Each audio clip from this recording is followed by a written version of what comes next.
Hello, Olathe West. This is the second of 3 videos where we are going through all of the math questions on that practice ACT test that we took back in October. This video is for questions number 21 to 38. Here's, and again, on the left-hand side is the responses and what percent of people said each response, and highlighted is the correct answer. On this question, we're told which of the following does not appear in the figure. First, it says an acute triangle. Well, there's an acute triangle right here, right? An equilateral triangle. Now that means all the sides are exactly the same. Well, this triangle right here appears to have all the sides equal. So I'm going to kind of get rid of that one for now. We'll come back and do the math later. An isosceles triangle. Now, an isosceles triangle is a triangle where 2 sides are equal. I guess at least 2 sides.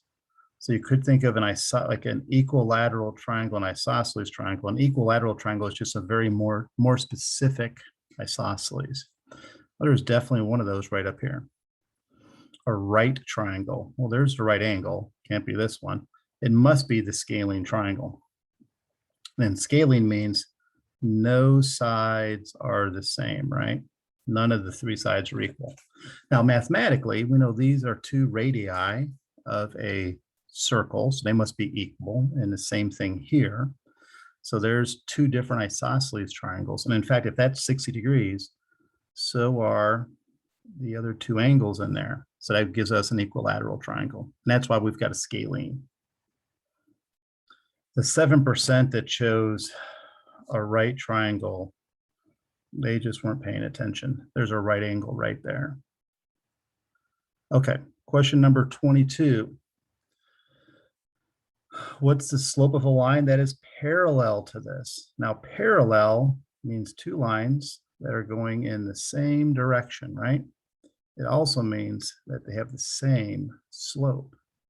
Now, to find the slope of this equation, we need to think of y equals mx plus b from algebra 1. M tells us the slope. So if I can solve this equation for y, I will know what the slope is. That's a negative x, and that is a positive 9. Now we'll divide everything by 5.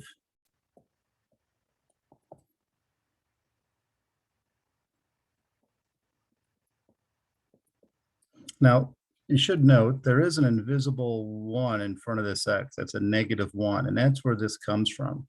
Here is our slope, negative 1/5, which is letter G. Question number 23.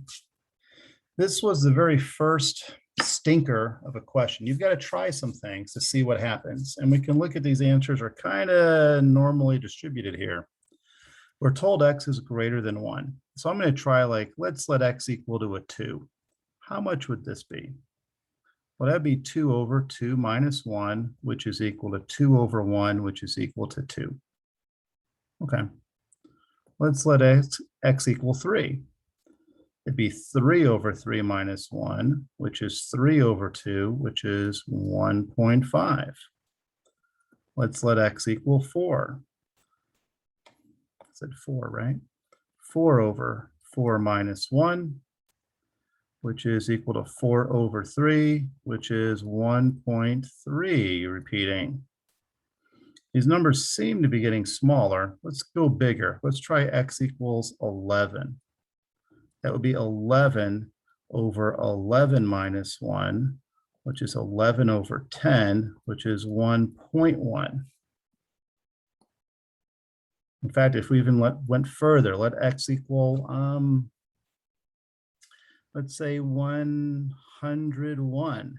We would have 101 divided by 101 minus 1, which would be 101 divided by 100, which would be 1.01. These numbers seem to be getting closer and closer to the number 1. In fact, if I look at the answers here, it seems that the difference between the top number and the bottom number is always a 1. So I could have, say, 1,000 over 1,001. They differ by, I'm sorry, I could have, let me change this up here. I could have 1,001 over 1,000. So looking at this, I think we can safely say, can't be these. And it looks like our answer is getting closer and closer and closer to the number 1. So I would say this would be a possible answer. The other ones are not possible. Kind of a bit of a stinker, but if you just try some things, try putting a number in and seeing what happens, you might be surprised. Okay, question number 24. A set of all positive integers are divisible by both 15 and 35 is infinite. What is the least positive integer in this set? So the least. Well, might start with the number 15. Now I'm just going to list all the multiples of 15. So 15, 30, 45. What you could do is just use your calculator and keep adding 15s, right? 60, 75, 90, 105, going on and on. Let's try multiples of 35. I add 35 again, I get 70. I add 35 again, I get 105. Hey, they're both there. There it is. I think what some people did was when they looked at this choice here, they were thinking the least common multiple. In other words, the smallest number that divides into both of these. But what they're talking about is a set of all numbers that are divisible by 15 and 35. So what are all the numbers that 15 and 35 can divide into, right? Slightly different. A lot of people fell for it though. Just got to read carefully. Okay, 25. We're told that these two sides are equal. Whoops. We're told that these two sides are equal. I was like, no kidding. I could look, they look like they're equal. They want to know what's the measure of angle C. Well, we should do some estimating first. Like the corner of your paper makes a pretty good right angle. And if I look at this, that angle looks to be bigger than 45, because wouldn't 45 degrees be right here? It's bigger than 45. So I can safely eliminate those two. Now, that's 16% of the people we could save on this. Well, we know that in a triangle, all the sides add up to 180, right? So now we got to do some math. So if I subtract 58 from 180, I will wind up with 122. Now, there's a nice theorem from geometry that says if two sides are equal, then so are the two base angles. So if I were to divide this answer by 2, I would wind up with 61, which is the answer we're looking for, choice D. But again, work on some elimination, right? Okay, next one's dealing with probability. I'm going to first try to figure out what they want to know. Probability that the space capsule will land in water. So I need to find out how much we have in water over the water plus the land, right? Because we got this much is land and this much is water. Well, the water, again, 3.63 times 10 to the 8th. The land, water and land, so 3.63 times 10 to the 8th plus 1.48 times 10 to the 8th. What I'm going to do is I'm going to use my calculator to evaluate this. So alpha y equals, choose the fraction, just type it in. 3.63 times 10 to the 8th power divided by, well, 3.63 times 10 to the 8th power plus 1.48 times 10 to the 8th power. So we get 0.71, which is 71%, letter G. Half of us got that one right. Not too bad. Use your calculator on this. There's nothing wrong with that. Okay, 27. We've got a series of numbers here. Now I'm going to write those down. Luckily, they're in order. So 61, 76, 79. There's two 80s. 84 and 91. 84 and 91. And the question is, they're telling us a couple things. They're telling us the mean, median, and mode were 79, 80, and 80. So we're told that the mean was 79. The median was 80. And the mode was also 80. That's what that word respectively means. It means it's in the same order. So the question is, all of a sudden this person scores a 90. What happens to these?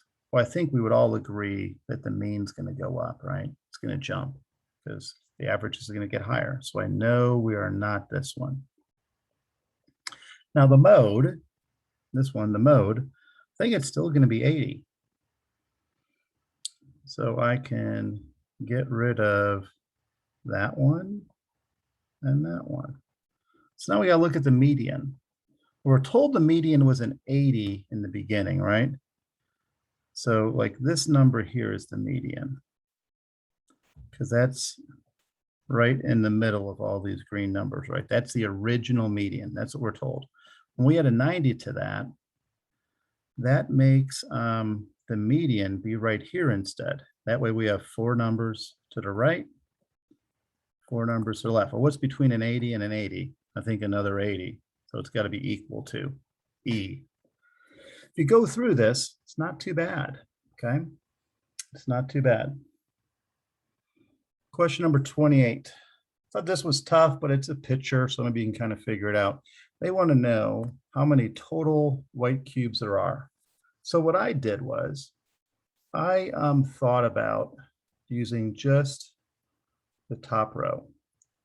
Let's count how many white cubes there are in that top row. And if we count the white cubes in the top row, there are 17 of them in the top row.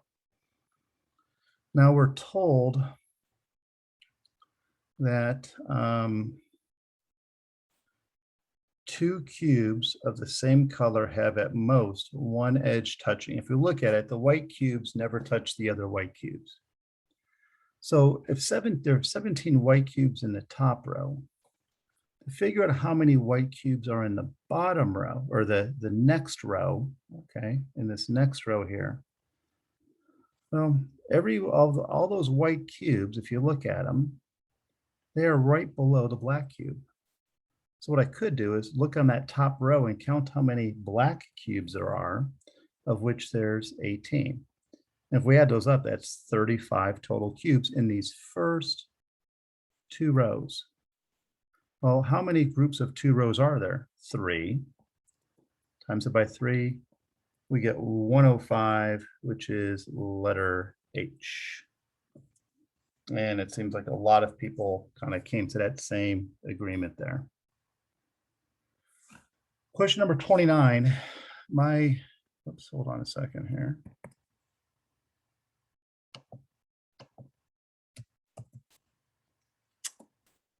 Oh, gone. Okay. A little computer issue. Okay, question number 29. My suggestion is to draw a picture. we're told we have a square of side length 12. So we have a square, and it's square A, B, C, D, and all the sides are 12. And then we got a rectangle whose area is equal to the area of that little square.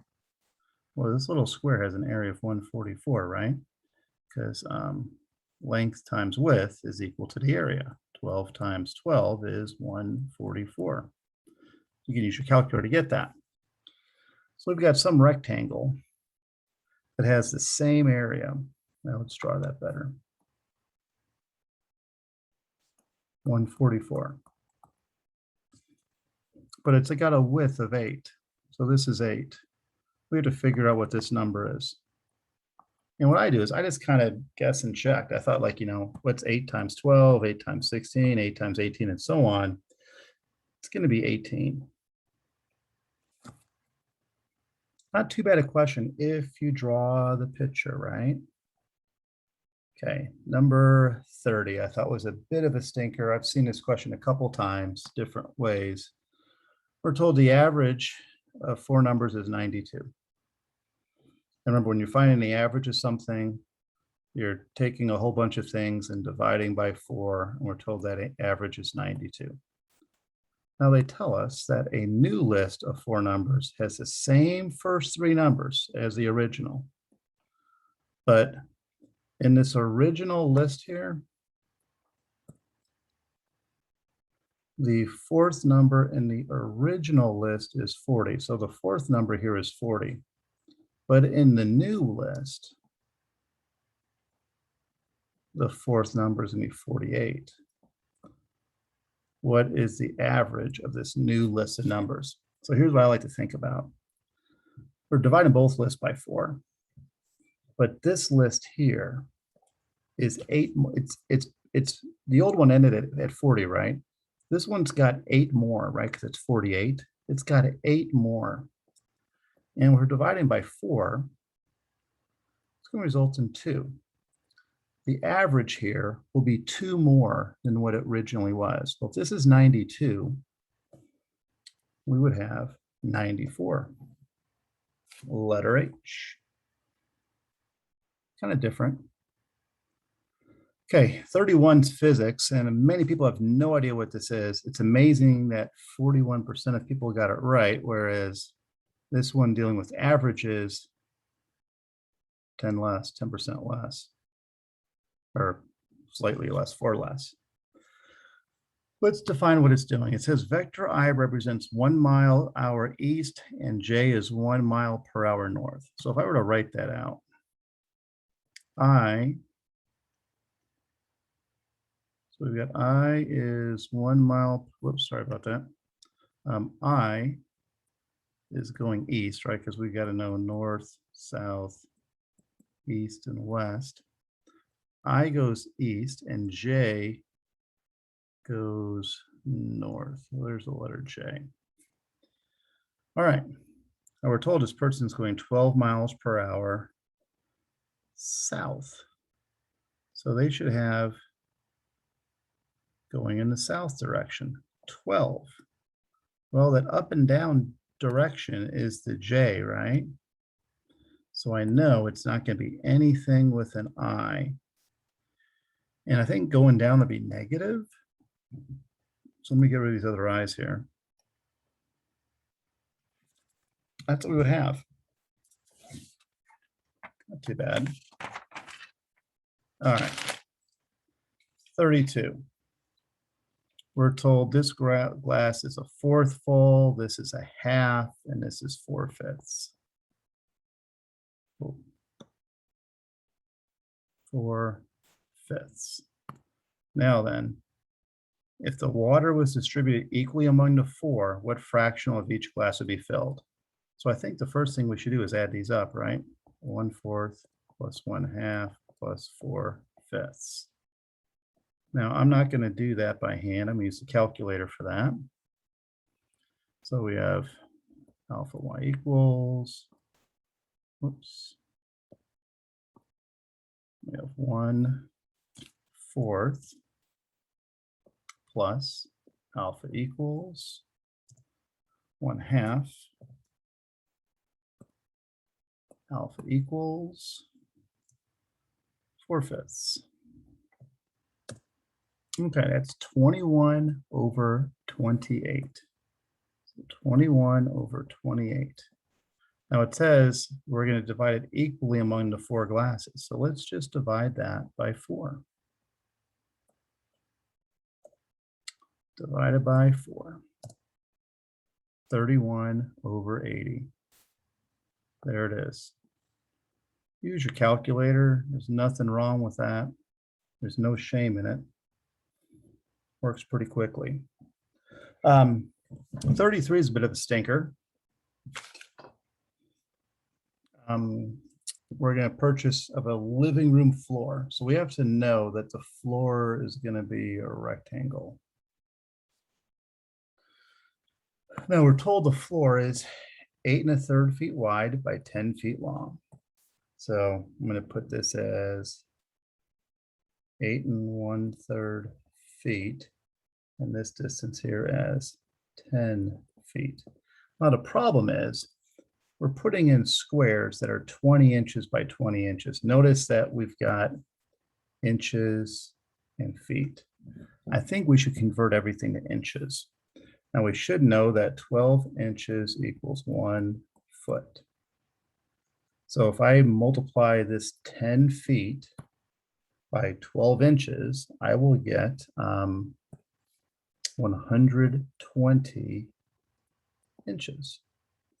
And if I take 8 1/3 feet times 12 inches, I will get 100 inches.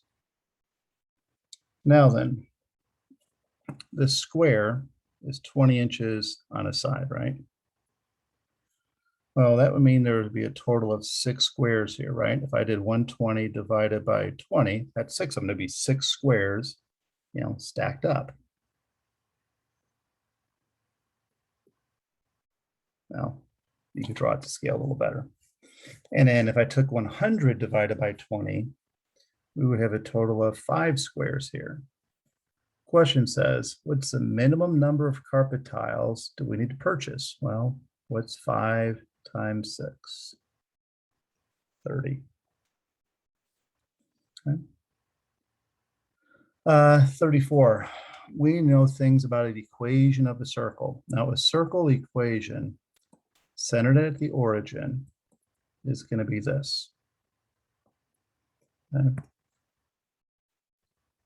Where this distance is r. Now we're told that the radius is 9. Well, I think 9 squared is what it should equal, which is 81. So I can safely eliminate those two choices because they do not equal 81. Now this is centered at 0, 0. However, the new center is going to be at 8, 5. So we're going to move this graph this way, 8. I think that's in the x direction. So I think we would have x minus 8 quantity squared. Oh, well, that's all I got to do. Because that's not correct. That's not correct. It's got to be this one. But let's kind of finish it off. We're going 5 up, right? So this would be plus y minus 5. Yep, that's right. It's letter F. So you first see this equation of a circle in geometry. And then you see it in algebra 2 and pre-calculus and college algebra and so on. So I'm thinking maybe some people don't remember seeing it. But at the very least, no one should have selected J or G because we should remember it's radius squared, right? And if we look at the J and the G, there's a ton of people that that did select it. So we want to kind of work on that.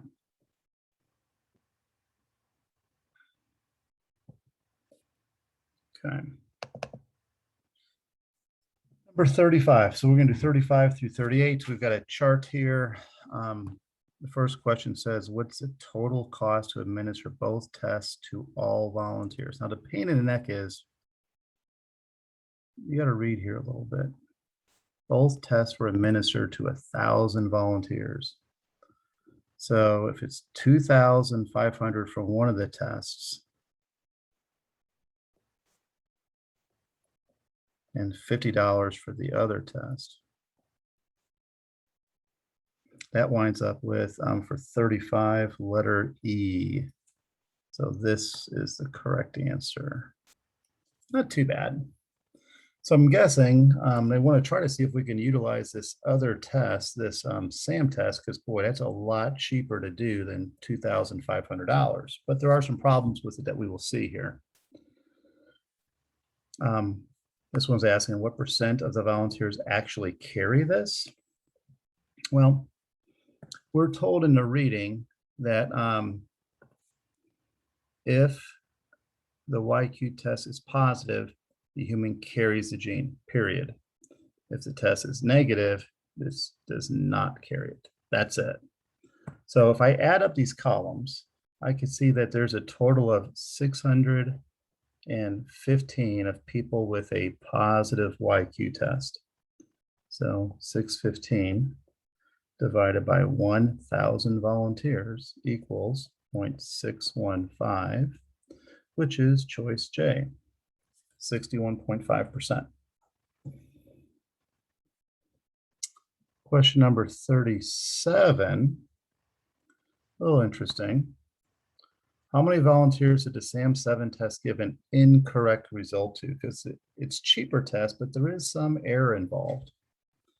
So first I want to kind of add up these columns here.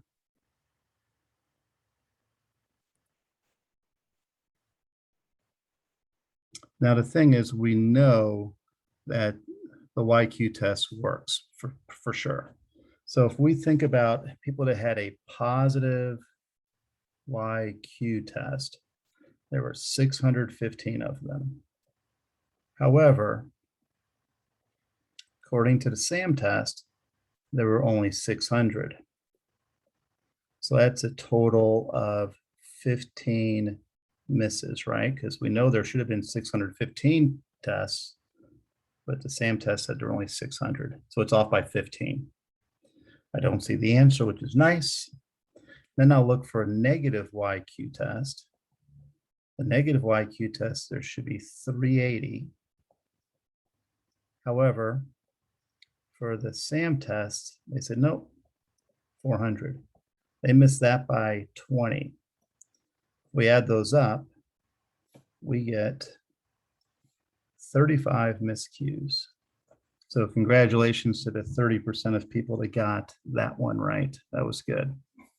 Okay, last one for this video. And it's number 38.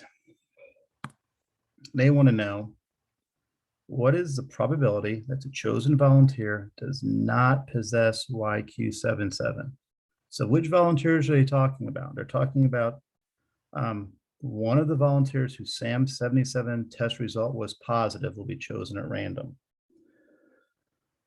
Well, again, if we look at this, the positive SAM result, right? That means there's 600 people they're choosing from. So they're choosing 600 of them.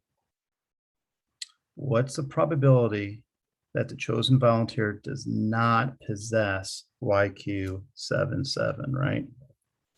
Well, that would be this one, right? Because if you have a negative YQ test, you're not going to possess it.